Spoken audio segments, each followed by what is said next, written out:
Businesses thrive by knowing customer insights because today's insights are tomorrow's facts. At iResearch, we live and breathe insights. And despite searching high and low, we were unable to find a customer insights podcast that answers one of the most important questions in business. Why do customers do what they do? So we launched one. Hi, I'm your host, Darshan Mehta.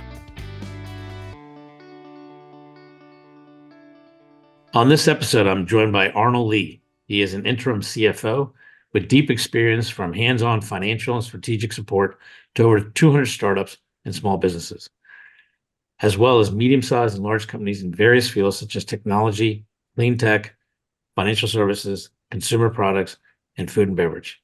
He also has significant experience in entrepreneurship, strategic development, corporate finance, marketing, and operations management. Currently, he is the CFO and managing director at CFO Growth Advisors, a CFO firm that provides a broad range of outsourced strategic and operational interim CFO services to startups and businesses of all sizes. He's currently in Silicon Valley and in San Francisco Bay Area. Welcome, Arnold. Thanks for joining me. Thank you so much for having me. It's a pleasure to be here. You have had an interesting journey throughout your career. And can you please share with us a brief overview of your journey and the aha moments that have brought you from being in your early roles in management consulting to your current position as CFO and managing director of CFO Growth Advisors? Before going to Stanford Business School, which was an amazing experience, I actually started in marketing. So I like to point that out. I'm not just someone who likes numbers and finance. The coming out of Stanford Business School, I was able to get my feet deeply immersed into strategy consulting with a global firm and working with all sorts of companies in all different industries. And you learn quite a bit there to supplement the great experience you have as an MBA student.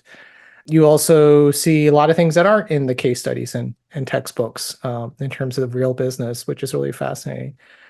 So fast forward a few years, coming back to Silicon Valley, seeing a lot of entrepreneurial things, been involved in entrepreneurial things. Kind of to my surprise, I had peers and classmates from my business school class asking me for advice, strategic and financial, on their own growing companies.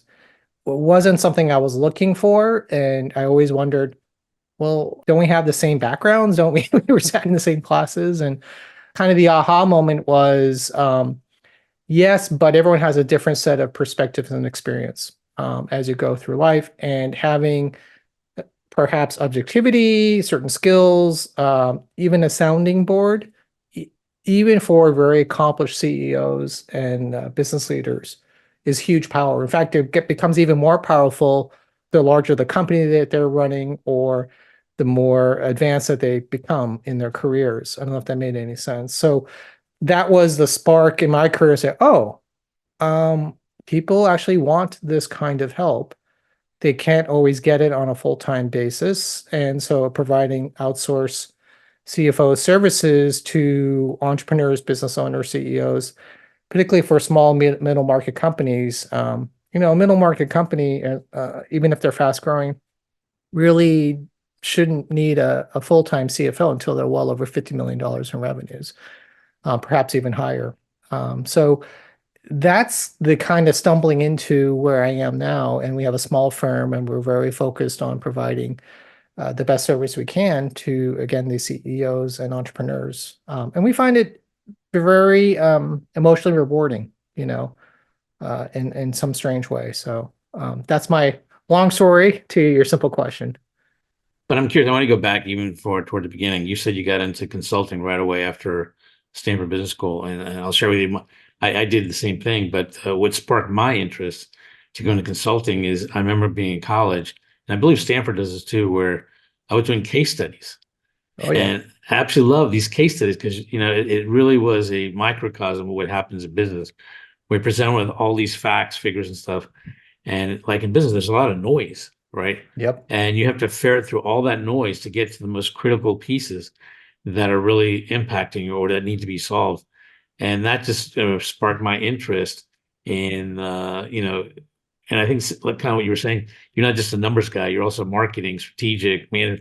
I kind of like all of those things and I like delving Yeah. into it. So I'm curious, what sparked your initial interest to go into consulting? I think the opportunity to utilize and learn more about corporate strategy. And that's not everyone gets that opportunity. I think marketing strategy comes a long way, but working with Fortune 100 companies around the world, you're talking about Coca-Cola, American Express, Foster Brewing, companies like that are very large, yet the problems are similar to what we studied in business school. But getting your arms around that, and then it's not just as simple as a couple of figures and you have the aha thing. It's the whole people side of things, right? Which no school, as great as it is, can really prepare you for. So that is a great opportunity to do that, particularly when you're younger and you're willing to spend 200 nights of a year, calendar year in a hotel room, which is what I ended up doing. And which is the reason why not too many people stay in that track for a long time. Yeah, in fact, that was one of the draws for me is also the travel related to it. But you're right, after a while, it can get a little bit old and you want to have more of a routine and longevity in one place. That's So I'm right. curious, you worked with a lot of startups, you worked with a lot of entrepreneurs. I'm curious, what are the three things you often see that is a mistake many repeat over and over again? Oh, yeah. And probably not specific only to startups, meaning we're all at all companies and levels equally apt to make these mistakes. I think not all growth is good. And it's so cliche, it seems like, oh, that should be obvious. But when generally growth we want to believe is good because we want to grow market share, we want to gain more customers, want to grow revenues, right? But particularly when you set it in motion across a larger organization that's growing, it's more than 5 people, it's 500 people, it's 5,000 people. It is very hard to maintain that balance and really get and prioritize the right kind of growth. So I think that's a definite thing. Even though we're all about enabling growth, but we like to call it smart growth or efficient growth or frankly profitable growth. And that's a very large lesson that we see needs to be emphasized over and over again, unfortunately. Well, this is interesting because you're in the heart of Silicon Valley, Yeah, and there a lot of companies are pushed for growth, growth, growth, and without even a glance at profitability. yeah, So, and I think this is something a lot of entrepreneurs often do. I'm involved with the startup community here in Thailand, and they're often think that what we need to do is just raise money, keep growing, raising money, with not much of an emphasis on profitability. yeah. So I'm curious, how do you address something like that where people are seeing these great success stories of companies that have raised millions of dollars and are growing? But I think you're saying have smart growth and Yeah. actually have an eye on profitability. Well, and I think this connects with growth, how you grow and the why, the strategy, in other words. What is it we're trying to do to compete? There's always competition. What is our durable competitive advantage, right? And if we're just growing for the sake of growing because we just want to be bigger and it's kind of uncontrolled or not aligned carefully or focused, I think therein lies a lot of danger. And what I mean by competitive strategy, I mean, uh, let's pick global consumer product brands, right? And is bigger always better? And of course, better, you have to define that carefully, both qualitatively and quantitatively. But at least from a financial point of view, bigger is not always better. It can be, but sometimes really good brands, highly focused, going after, say, the super premium market among the consumers that are more resilient and willing to pay a premium for certain aspects versus commodity products that are duking it out in, say, Costco or Walmart, not to beat up on them, right? Just because you're bigger doesn't mean you're a better company in terms of performance. And so those are the kinds of things and examples. You talk about case studies, trying to illustrate that with senior executives, entrepreneurs, and CEOs. They don't have the benefit of that perspective or that experience. They're just being told, or they think, I just got to grow, get more and grow more. But one of the first questions, I think is worth asking is, who is your ideal customer? How do you define it? Customer or client, product or service? I mean, really strip it down. What's the prototype if that segment exists? If you could clone that over and over again, what does that mean? And then, of course, you get to the other side, both of from a strategy and size of market. Well, are there three in the world? Or are there 300, right? Or 3 million? But I think it's a very useful exercise. It also, particularly for smaller companies where they have a founder still involved, I think it gets down to motivation of what is it they built that company for. Some really exciting ones, and maybe not the ones we read about in Silicon Valley that are in the tech area. I did this because I built a better mousetrap, really. I never thought I'd be leading a company of 2,000 people, but I started by just being better. I saw there's a big gap that the big companies weren't filling. I created this or this and this. And before you knew it, I had this. And usually they're very humble, like, oh my gosh, I still don't know what I'm doing, but I'm trying, right? But I've learned the hard way. And connecting that to, okay, well, if you could take a step back, what kind of companies still, if you're growing, what kind of growth will still enable where you want to grow, where you want to go as an entrepreneur, meaning why you started this company. So I don't know if that's making any sense. Yeah, it's interesting because I work with a lot of startups, and they often, let's say, start off want to change the world. They have a product they want to change the world, but then they have to go into raising money. And Right. that's when the money guys come in. And money guys want their money quickly. And so Yes. they're going to focus on growth, growth, growth, because if they show the growth, then within a short amount of time, they can actually exit and get more money and, get a round of exit for them as well. So what advice would you give to someone who starts out wanting to change the world, but then meets the money people who are emphasizing growth?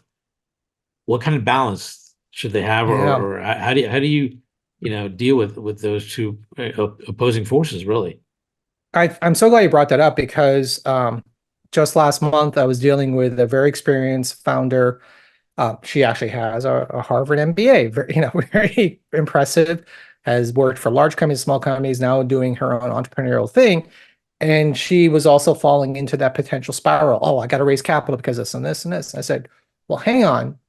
You can do that. No approach is perfect. There are trade-offs. You need to understand upfront what the trade-offs are. If you take outside capital, whether from angels or VCs or some other, recognize that they're not necessarily going to be patient, right? You just referenced that. They need a return. They need an IRR on that and interest rates, all this, there's going to be pressure there, and that's who they are. You're swimming with the sharks. Also recognize, and this is a hard metaphor, it's easier, and I hate to bring this up, it's easier to get divorced from a bad relationship in life than it is to get rid of a bad business partner. When you are raising capital, particularly on the equity side, you effectively have a partner forever. If you think about that, does that make it make you more careful and more deliberate about what you're trying to do?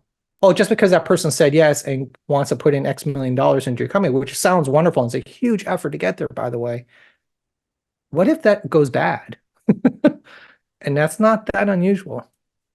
In fact, when it comes to money and money people, it often goes bad, correct? If you're, hey, I'm here to change the world, and like in the investor, and I feel sympathetic to the investors, like, yeah, but I can't be stuck here for 20 years with nothing to show for it. I'm not here for that. Right? Or they're under pressure from their investors, right? Which is really what goes on. So I think people really need to understand the quote partnership dynamic in business. I mean, the same is true in operating partners or business partners, but particularly true from the financial investment partnership side. Do you have a recommendation on the three things to look for to make sure you have an ideal partnership? I do think some visioning. I mean, this sounds strange from a CFO, right? I should be all about the numbers. But I think if you are in the stages of making these strategic moves in your company, why? Why are you doing what you're doing in your company?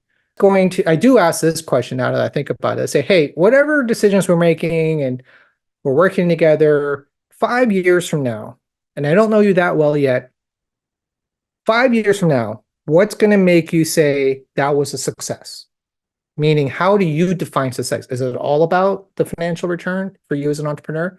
Or is it like, I got into this because I was a biotech entrepreneur and I really wanted to cure these kinds of diseases or bring these treatments forward? And if that is really true to your motivation because you lost a relative who didn't get that right, which by the way, these are real stories, even if you did okay on the business side, but you didn't achieve that, how is that going to make you feel 7 years from now? And then to answer your question, well, what does that mean in terms of which venture capital or how I should think about investment capital? Well, are you aligned on that? What if they say, you know what, we don't want you to pursue the development of that drug because that's not profitable, it's not a big enough market, but that was your motivation. Is that okay with you? I'm not trying to bias you. Is that okay with you though? I often push entrepreneurs to really get to traction sooner than later. Yeah, Because I often tell them, and feel free to correct me, that if you really want to raise money, the easiest way to raise money is have traction.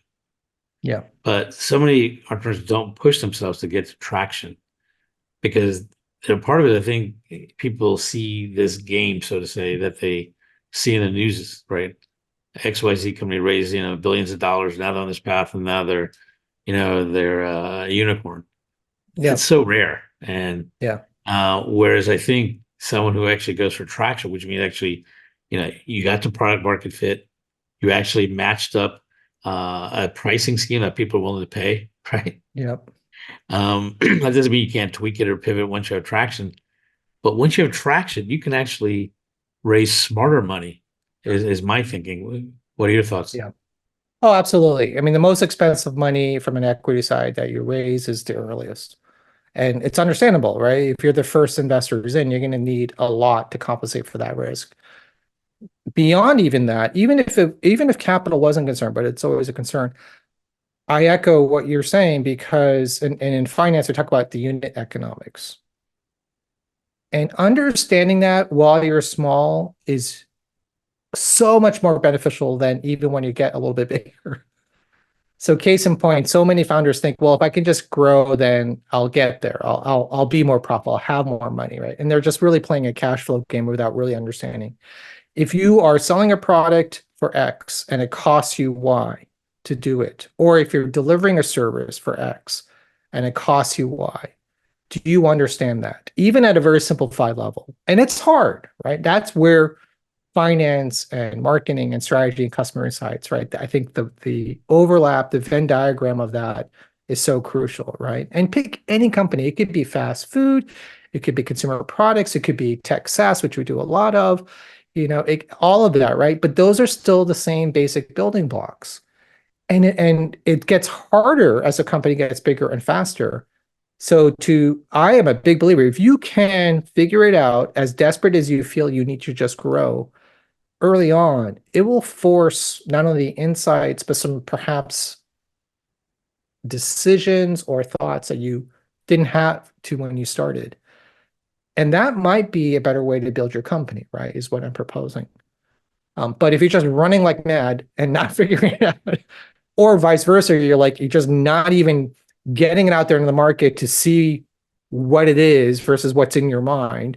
And I've seen both extremes of that. And by the way, when I say these things, I hope they don't come across as, oh, these are very understandable human foibles that we all fall, myself included, right?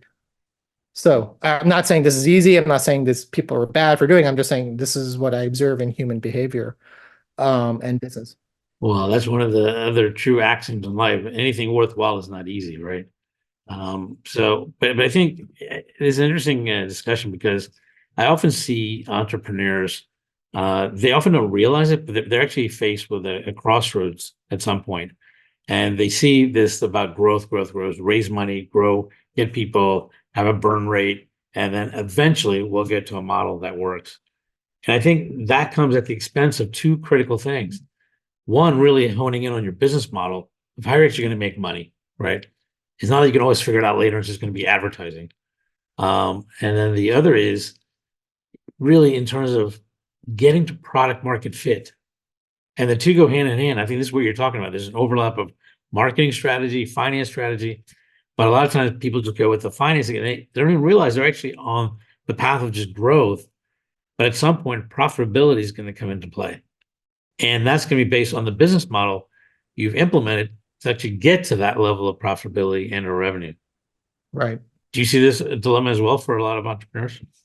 Oh, absolutely. And you see it, by the way, it's not just in entrepreneurs. Look at the large tech firms. And I'll pick on Google, Facebook, or Meta, right? And Amazon. And during the surge in the pandemic, by the way, not a coincidence that interest rates are close to 0%, historically low. The taps are turned on, digital, anything was on fire in a positive way. They thought they could grow at 30% a year or more almost forever. And they made capacity strategic decisions, particularly with respect to headcount as well as footprint, that assumed that that straight line of growth would be there for till the horizon. And now look what's happened in the last 18, 24 months. And of course, it's gone 180. And now they're saying, oh, we're about efficiency. Now, NASA's become a very trendy word, right? The seesaw, this and that. And you see this cascading down into all levels of startups, of course. And the VC taps have dried up for a variety of macro reasons as well. These are cycles. These are business cycles. They're more extreme, particularly in the tech world and particularly in entrepreneurship. You go back at the data, at the macro level, cycles are always there. The first internet bubble, right? And the lead up to that. I'm not saying we're in a bubble, mind you, right? But these swings will occur. My point is, right, going from one extreme to another, if you're a large company with $100 billion in cash built up through profitability through years, you can do that. How many of those changes in direction can you do when you're a smaller company, right? To your point. And so just because the other guy is going crazy on growth at that time, or that's what you're hearing, it may not be the right strategy for you. And also, just because the headlines say this unicorn, that, and that. By the way, there are so many unicorns that are now gone, not in a good way. I was shocked. I wasn't following 23andMe, and now they're about to be delisted from NASDAQ. I'm like, oh my gosh.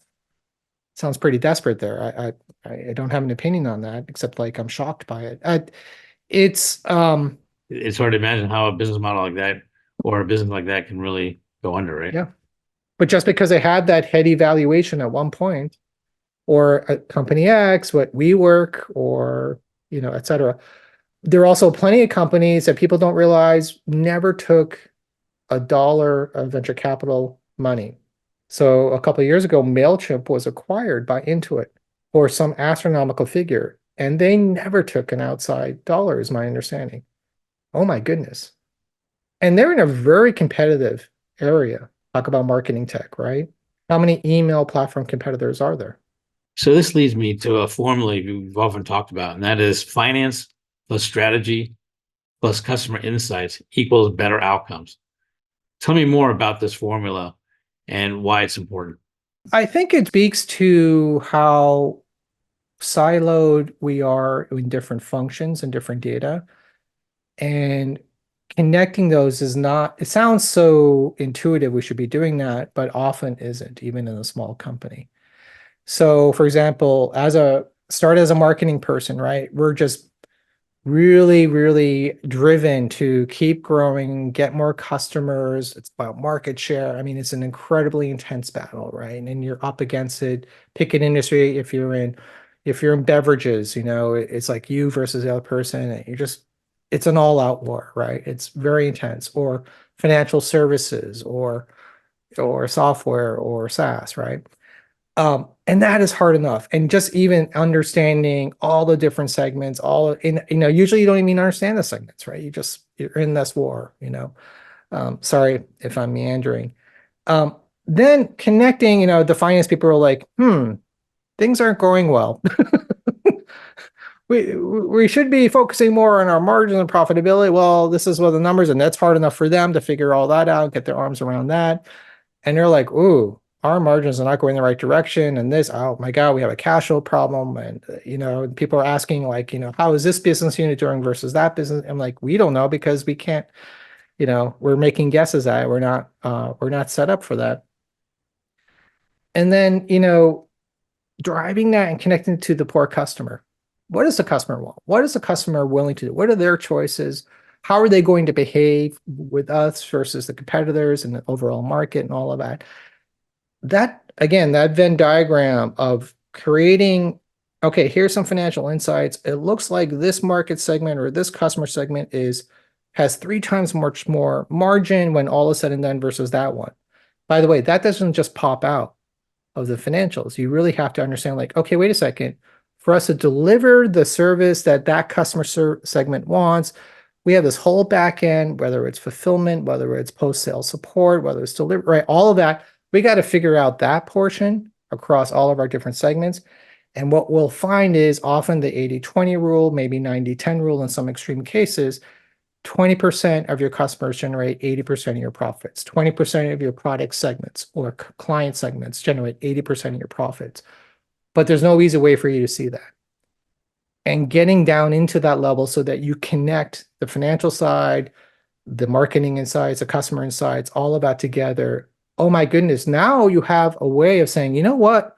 Instead of us trying to spend all this money across all of these customer segments or product segments equally the same, maybe I should prioritize those 10 to 20% that we just identified. But because they have lower volume often, if we have a large customer segment or product segment, that's 40% of the volume of the company, which often happens. Well, that's where all of management is spending our time putting out fires. Even though I can tell you case after case like that, a lot of times I see that breaking even or losing money. So if you were to advise a startup, an entrepreneur, what are the 3 things you would tell them that they really need to think about in terms of making sure they're going to be on the path to success? I think not all growth is good, getting back to that, right? Understanding the unit economics, meaning just making the sale or selling a service, you need to understand what goes into that and including the full life cycle costs of that. And then you have scarce resources. This is one thing that business school in the corporate finance classes, the theory is very elegant, but the real world is different. The theory is very elegant in corporate finance that if you can demonstrate that anything is going to generate a good ROI, RR, or some positive thing, it should be financeable. There's unlimited infinite capital. I mean, that's really the theory. Markets are efficient, et cetera, et cetera. Well, anyone who went through 2008, 2009 would probably disagree with that. So the point of that is, particularly in a smaller company, but also large companies. I was just reading about the turnaround in progress at GE. GE, my goodness, who ever thought that they were close to blowing up in smoke? Such a proud company, right? So these things happen, and they have to make resource-driven, prioritize relentlessly what you're going to do in order to achieve results. When you are an entrepreneur going from 0 to 1, you have, by definition, such limited resources. You have got to figure out, I can't grow everywhere. I can't compete everywhere. I got to find that product market fit that you talk about as quickly as possible and take it from there, and I still haven't figured it out. I often talk to teams and I ask them, they want to raise money. I say, great. So I ask them, what's plan B if you raise no money? And they're often looking at me like deer in the headlights, like, what do you mean? This is not an option, right? I said, no, that should be an option. In fact, that should be your first option, right? And raising money should be your second option. But I think often people think raising money is really the battle. And that once you raise money, that then you're on the street to successes. And I think as you talked about, there's good money and there's bad money. And sometimes actually raising money is the beginning of all kinds of problems as opposed to solutions. So I really encourage them, figure out a way that you're actually going to make money. Find the shortest distance between where you are and actually making money, getting some traction. And, that's not often easy, right? But that often pushes them to be more creative, be more scrappy. And that forces you to actually think about the units you're talking about, the economic units, right? And what actually is going into it in terms of your capital expenditure and your operational expenditures, which you really need to think about. That's what's going to cause you to pivot. And at the same time, we're talking about marketing, emphasize getting closer to the customer and find out what they're willing to pay for. And I have found that if you can do one of 3 things, your chance of being successful are pretty good. And if you can do all 3 of these things, then I'd say you have a 3x chance of being successful. And those 3 things are, if you can save people time, money, or make it easier. It's as simple as that. Your chance of being successful are pretty good. If you can do all three, I'd say it's a 3x chance of being successful. But then there is this other variable that can change it to 6x, 10x, 12x. And that's, can you evoke an emotion? If you can evoke an emotion, then you can expedite quite a bit. A perfect example is what Steve Jobs did with the iPod. By no means was it the first MP3 player or CD player or a way to carry music in a portable manner. But he was in a position to recognize that the hard drive prices were coming down. You could store more on them, and it could be in a more mobile capacity. So he came up with the brilliant thing, you know, you can take 1,000 songs in your pocket. I remember that moment. I'm thinking, are you kidding me? You mean I don't have to go through all my CDs and pick the 5 I want for this trip, and that's all I'm limited to, and I can actually have more capacity than my total collection, right? But the emotional factor that was introduced was that flywheel, and that was just cool, right? I mean, there's no way you could see that and you say, "Wow, that's cool," and that's what we're talking about. I mean, because he did make it easier, make it cheaper, and saved you time with an MP3 player called an iPod that fits in your pocket. But then that flywheel is that emotion thing. I mean, it doesn't even exist now, right? But the fact that you could go through the entire 1,000 songs, the one spin of your thumb, that was pretty cool. Well, and on that point, behind the scenes, credit to Jobs for the vision and the negotiating tenacity to get the studios, to where the labels, the musicians to be part of the ecosystem so that you ultimately can just through the flywheel get 1,000 of those people, because that was not possible before then, right? And to do that in a cost-effective way, which I think a lot of people in the music industry to this day still probably despise Steve Jobs because it destroyed their economics, but so be it. He had that vision, and here we are now in the land of digital music. Well, that actually wasn't just him, it was also Spotify, right? I mean, it's all these things that basically changed the whole landscape of how music is sold and the rights and everything. But in ways, it was going to happen, right? I mean, it's either that or what people were doing, which is basically pirating the music. But in terms of portability it did solve those three things, right? In terms of speed, money, and ease of use. But that emotional element, that's where you have your super X factor. Yeah. And I think that gets into the strength of really good marketing, right? When you really get, the word brand is way overused and little understood. And the companies that really understand it, I think that emotional depth, which is hard to measure, is absolutely crucial to have any kind of brand that makes sense, that has that kind of ability and power. Well, the interesting thing is, a lot of times your marketing is much easier the closer you get to the customer and actually get to that underlying insight. That's the kernel of truth that's driving things. Right. Because if you can get to that, then your marketing's a lot easier. Right. And up until then, you're going to be guessing in the dark, and maybe you'll get it right, maybe you won't. But it's a lot easier after you go deeper and try to understand what is actually motivating these customers and what problem are you really solving, right? Right. Right. And that takes a lot more analysis, insight, and really going deeper. It does, but it requires one thing more than anything, just raw curiosity. Like a lot of times in market research, people will say it's market research, it's, ivory tower, that kind of stuff. But in reality, what is market research? It's structured curiosity. You know the great story about IBM when they first created the computer and they issued did this huge global market research study, which was very expensive. You know what they came back with, what the market demand was going to be for the computer? What? 3. No, really, it was 3 units. Because when they were asking like, and the way they're describing it, right, and being very literal about what this monstrosity thing is, and with punch cards or whatever, how are people going to respond, particularly companies? I don't need that. How is that in the world? Why would I spend, millions of dollars for that? So yeah, the global demand for computers was laid out as 3. Sony Well, you know, Walkman. it's interesting because I think that also led to another critical decision they had made, which is when they contracted Microsoft Oh for gosh, yes. software, right? Yeah. We studied that. And I remember in business school, actually in our strategy class, it was at the time co-taught by the great CEO of Intel, Andy Grove.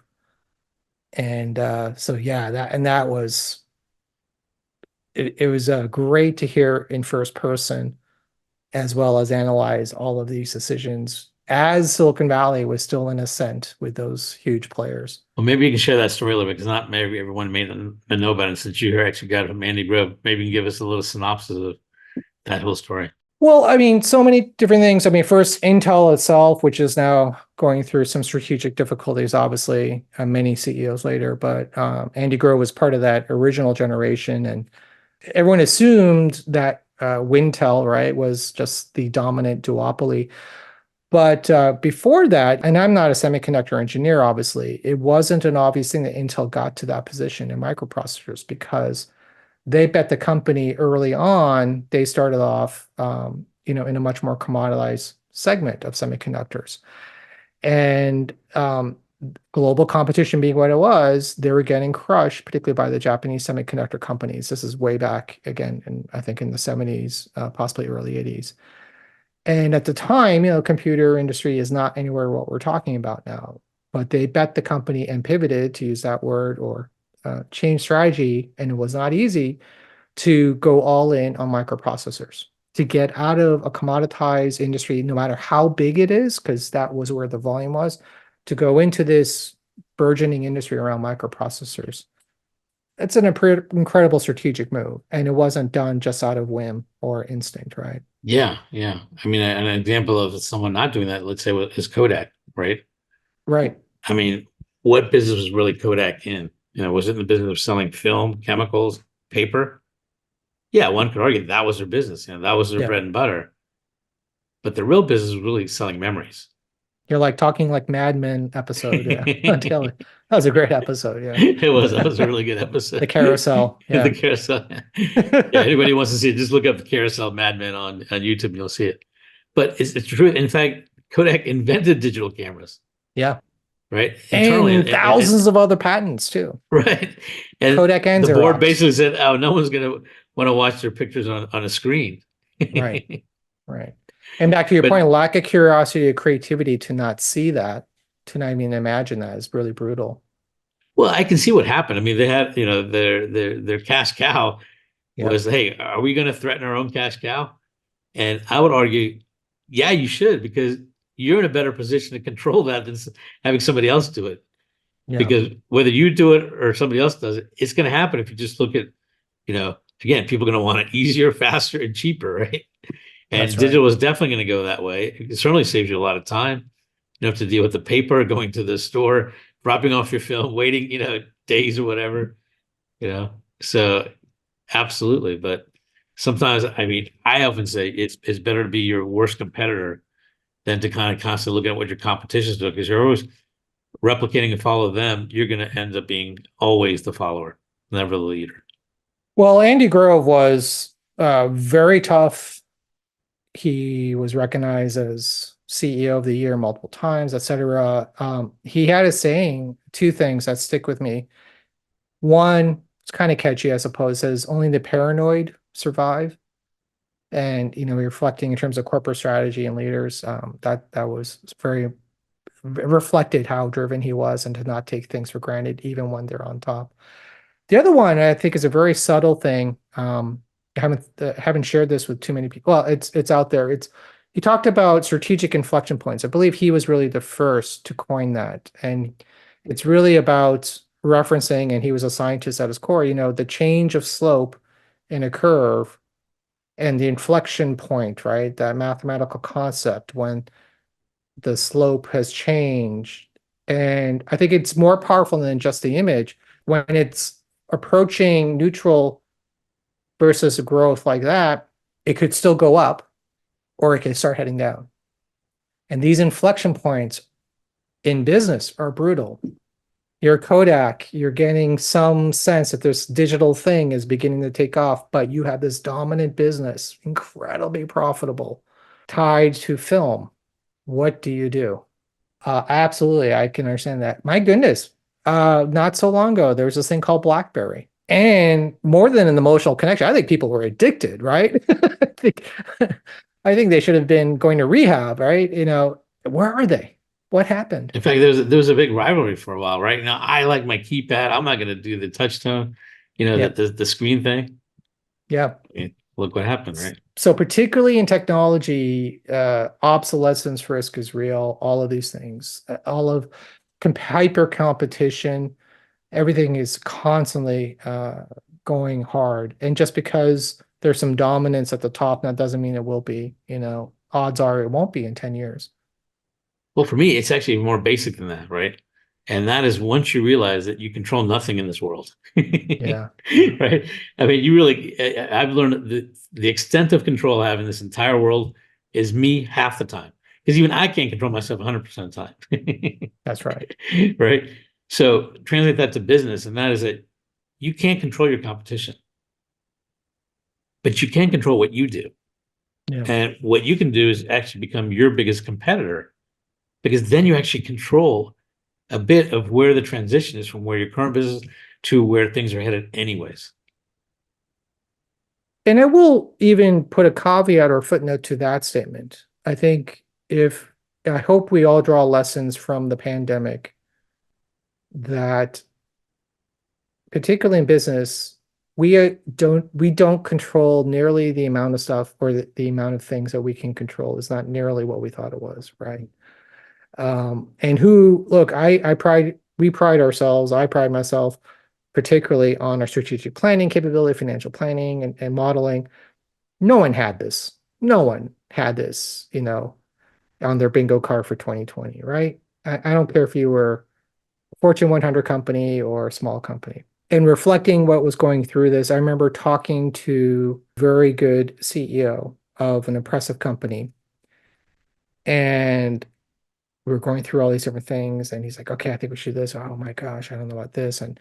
And this executive over here is thinking this. And I said, look, I think we need to take a step back and say whatever decisions and analysis we're doing is going to be wrong. It is absolutely going to be wrong.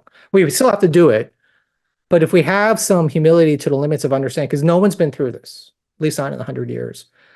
So if we understand that whatever we're doing is likely to be wrong, how does that affect our decision-making framework? And let's not pretend that we have this great playbook that we understand where we're going to be in 12 months, 24 months, 36 months. So having the flexibility to say, hey, we took a couple steps that way. Uh-oh, there's something else going on. We had no idea, right? I mean, this is what the pandemic was and still is in some lingering way, right? I think that was very needed humility for all of us. Man, my spreadsheet wasn't right on that one, and my brilliant background on this, we didn't know that, and boy, we set in motion to do this because we thought we could control, right, all the decisions, the effectiveness of that, and that was very difficult and still is, I think. But the beauty of the pandemic also is it created tremendous opportunities Yeah. that did not exist before and would not exist even now if it wasn't for the pandemic. For example, Yeah. the shift to online behavior and comfortability of doing things online shifted tremendously. Oh, yes. And it's opened up the gateways to doing much more scalability in things and services and products at an online level that was unprecedented before that, right? Absolutely. I mean, the shift, I think that is the right word. And it's not going back, and think No, about things that the were, cat is out of the bag. think about you and I in different hemispheres having this conversation Right. very comfortably that X number of years ago would have been very difficult to have.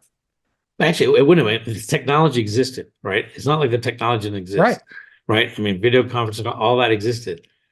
But that was a massive shift where people had no choice and they just become comfortable with it. In fact, for many, it's become more preferred now. That's right. Again, we're going off topic. I think the whole debate over return to work, remote work, and all this. I think businesses are the ones that are fighting it and mandating returns to the office for certain categories. I think they're missing a great opportunity, and they're living in a digital in a dinosaur world, really. Actually, I don't think we're going off topic because what we're really talking about are these aha moments that present themselves, right? And sometimes they're aha moments that you have on your own, but these are aha moments that are given to you by the external world. And like almost anything, the pandemic had some definite downsides, but it also had some very unique opportunities. And in many cases, it ushered in the acceptance of new technology in bigger companies than it would have any other time, right? And it's also changed the dynamics of, as you're talking about, remote working, all these things that in the end are going to lead to some positive and some negative, but in the end, the changes happen. And now to fight it is going to cause more problems. But to recognize and take a part of the change and take out, maybe to cherry pick the things that you can really take advantage of and from the positive aspects, and recognize the negative and minimize them. But trust me, there's going to be another aha moment that's going to happen that's going to create other new opportunities as well as new challenges. And I think if I reflect on it, what we see is a seismic shift, and you can't go back fully as much as some leaders want to. And the resistance to certain middle management, particularly in senior management, they have to learn new management skills, really, with this kind of distributed remote thing. And the ones that embrace it as an opportunity and realize that they may have to change how they operate at a skill level, at a personality level, they're the ones likely to adapt. And the ones that's, I'll be honest, I think a lot of management is having a problem because if they can't see the people in the office, they don't trust that the work is being done, which is really crazy given how digital all our work is, it seems like. So it's not like you're running a factory floor and like, where's everyone? And yet that's really, I feel, at the core, right? So those kinds of leadership challenges and management development challenges, I think, are at the crux of this. Um, and perhaps we've been blessed if you've been in management consulting as I, and you were talking about the travel involved, and this is even before we had the connectivity that we do now. You were not in the same city with your team. I know I wasn't for months on end. And you still had to perform at a very high level together. Actually, I appreciate all these changes because I've been doing remote since 88.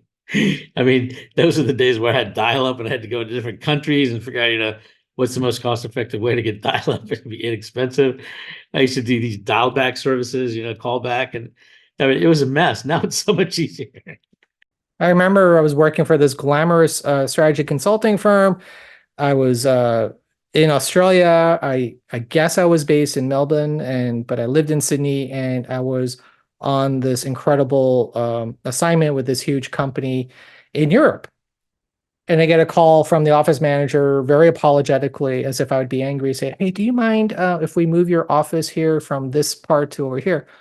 And I was like, "I have an office?" Like, she's like, "Yeah, you have an office." Whoa, I didn't know that. I've been on the go. So I mean, I was like, oh, I don't care. I've been moving. What stuff do I have there? I don't know. So yeah, I hear you. I think there's some antiquated thinking that we need to evolve from, and it will be in a better place for that.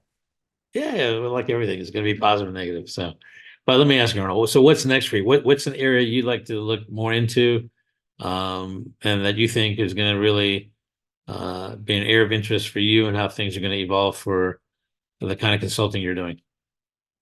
Well, I hinted at this. I and everyone at our firm, we really enjoy doing the pure business aspects, but I think the double win, you talked about kind of the 2x for it.